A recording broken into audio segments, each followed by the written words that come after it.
Hey, what's up, everybody? This is the J&J Connection, Jay and Jody.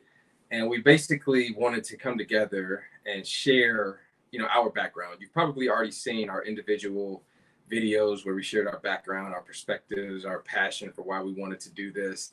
But we wanted to come together and kind of share how we got connected. What's the connectivity between the two of us to start this channel. And so I'll kind of give you some history and background, and then Jody's going to kind of fill in where she thinks I'm leaving out all the facts. You know how it goes, fellas.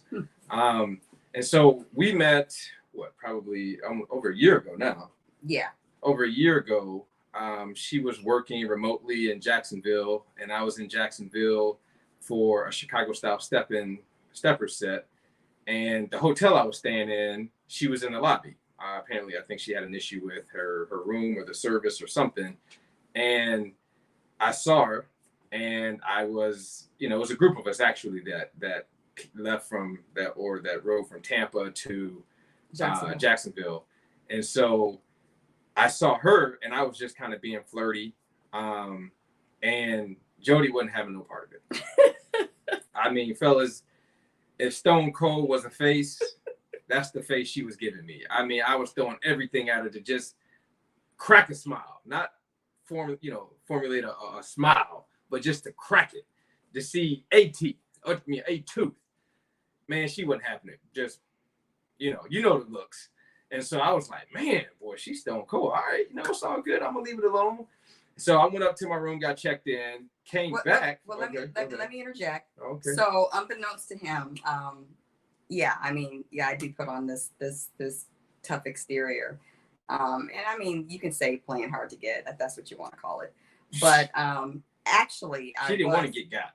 It wasn't playing hard. She didn't want to get got. Actually, I was a bit smitten by him. I just had reservations, ladies. You know how we have reservations. You know what I mean? We don't want to put ourselves out there. We don't want to, make it seem like we're desperate. So, I was a little smitten by the way he looked, but didn't know his character. So maybe that's why I was a little reserved. Continue. All right. I'm just gonna omit that character, kind of assassination attempt. Facts. But we'll get to that, in the coming videos. But yeah. So once that all my attempts to get her to crack a smile and persuade her to give me her number and all that didn't work out, I went to my room, kind of carried on. We got checked in, got something to eat, and I came back down by the hotel front desk, and the lady said, "Hey, that young lady that was here," and I was like, "Oh, you mean the one that was acting like a bulldog?" And she was about to, rip my throat out, and she was like, "Yeah, that's the one." And I said, "Okay, what about her?" She said, "Hey, she left her number," and I'm like, "She left her number?" Like I was like, after what she put me through, and she gave me her number, I'm thinking this chick got to be, one of them crazy ones, right? Now, ladies, keep in mind that's a little unorthodox for me to do because I'm not the pursuer. That's just not who I am. I'm not wired that way. So I just kind of wanted to set the record straight on that.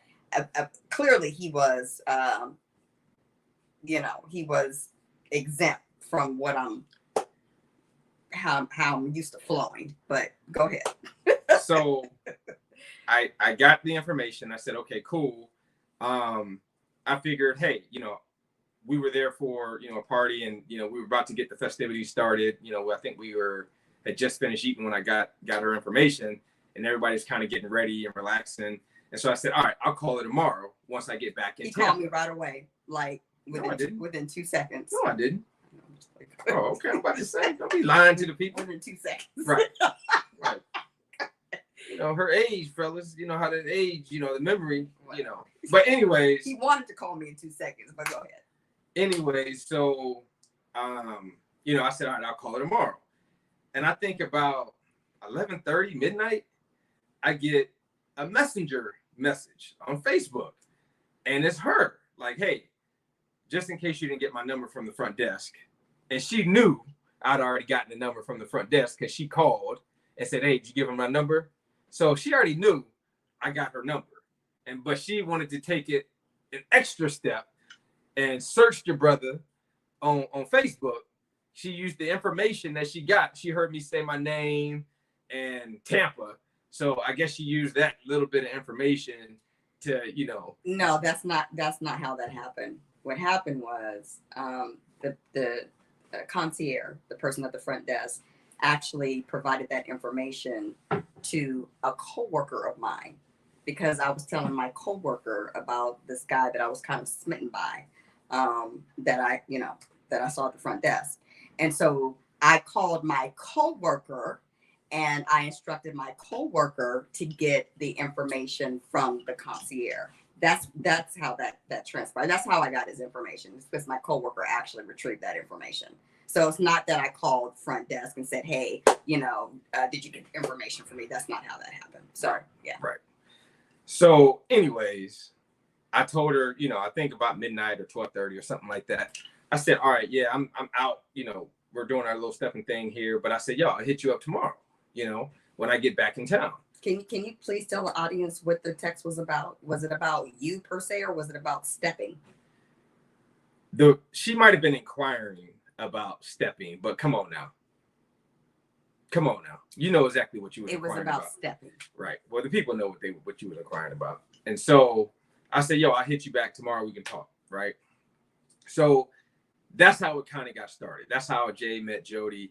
And from there, we started dating, and, she couldn't get her mind right. She was just now he's embellishing. He's lying. I mean, don't there's some truth in there. There's always some truth in there. How much truth is in there is up to, but there's some truth in there when I said, she just, like I said, she didn't want to get got, right? So she was, what would you say you were doing? Just, she would destroy. I was interviewing him when we were together. It was an interview to see if this was a person I really wanted to be with. I mean, fellas, it's like that one chick who she does things just to make it so the relationship has issues in it. It's like, get around one corner, now I got another issue. I'm like, well, hold on. And she was the one creating the issues. No. So we're not going to delve into that right now, because I have a whole litany of stuff that I can go into. All lies, but they're not lies. You see how calm I am? Yeah, that's the exact stone cold face she gave me when I was sitting there. Exactly. She know I'm telling the truth. No. Yeah, she knows. But anyways, so even though we didn't work out, for various reasons, but we still had, respect and love for each other, right? So that didn't go away. And we had started these videos. We had started chronicling our relationship before, as we were still seeing each other. When we were seeing each other, because we had this idea that this is what we wanted to do. Right. And so we were going to use that as the platform, instead of now we're kind of doing it the opposite way, since, it didn't work that way. So now we're going to come back around and still kind of, solve the same goal. Trying to accomplish the same goal. Yeah. So that's what kind of brought us together. I kind of told her, like, man, this is on my heart. I really want to do this, but I need a female perspective, right? Like, I don't want to be this guy who's given, relationship advice, and people are going to question you if you're married, if you're not, if you're in a relationship, if you're not. But I said, I really want that female perspective. But ladies, he has multiple female friends, right? So okay. Just trying to figure out, we want to know why you wanted Jodie. She was the last resort. I mean, at the end of the day, everybody else was busy. We know that's a lie, right? Everybody else was busy. So, you get left with, when you left with what you're left with. And see, that's why relationships don't work right there, because of not being transparent and not being authentic. She just asked for the truth and how you really feel, but that's not what it was. But go ahead. But yeah, so here we are, right? And so we're coming together, on this project, on this platform, on this channel, to really, because our passions are Black relationships, and we know, right, from experience multiple challenges that, interracial relationships don't experience, or same, same race relations, they don't experience the challenges that, Black relationships face. And there's a multitude of reasons why. And so, like I said, the ultimate goal is we're so passionate and we want to increase the number of Black families out there. But in order to do that, we knew that there had to be information being shared, right? I mean, we're peeling back layers. Yeah. Yeah. As to why, Black relations, we're trying to merge Black relationships. We're trying to empower Black relationships, right? Get them back on solid ground. And so in doing that, of course, that's why we started this channel, because, Black marriages are not popular. Black relationships are not popular. They're not highly promoted. So our job is to promote and to advocate for those relationships and to try to figure out how we can merge the two, how we can bring it back together. Yeah. And so some of the content you're going to see on the channel is going to be conversations we have with single folks, men and women of multiple age groups, folks that are, in committed relationships, again, multiple levels, ages, and as well as married people, each and every one of them sharing, some of their challenges, some of the best practices if they're in a successful relationship or marriage, some of the issues, with the goal in mind of helping the next person so that they don't have to go through the same thing that they went through, right? And so that's really what brought us together, and that's really what's fueling the passion that's fueling this channel. I can tell you that, we're both very passionate about this. We live, breathe, dream about this stuff. And look, and the good thing is that we don't always agree on everything, as you probably already can pick up on, right? At the end of the day, she's a Black woman. At the end of the day, I'm a Black man, right? And so there's going to be, conflict just in that, example in and of itself, right? But it's gonna, I'm really interested, and maybe she can share her, thoughts as well. But I'm really interested in my personal, development and growth as I, hear from, the folks that we're gonna have, be interviewing on the channel. How far, because let's just say I'm, left of center, right? How close am I going to get to the center, or am I going to move, to the right based on the information that gets shared from the interviewees? So, I'm really very excited. I know she's very excited. I'm very, very passionate about this.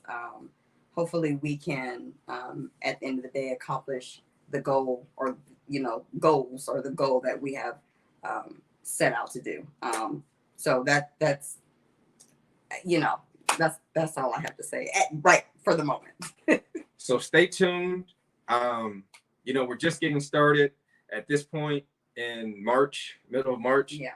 But expect some big things to happen. Mm-hmm. We've got some things lined up, a lot of interviews, and we're going to be, kind of focusing on, the golden nuggets or the pearls of wisdom that they share.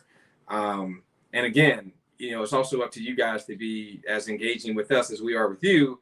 And if there's something that you want to, tackle, or something you want to share, or if you want to come on the show, insight, yeah. Right. If you want to, if you want to give us some information, if there's something that you want us to discuss on this channel, then go ahead and if you want to be one of the ones we interview and share your perspective, we more than welcome all of that. Right. So, with that being said, I think, I'm ready. She's ready. And so stay tuned. Stay tuned. Yes. All right. We'll see you guys later.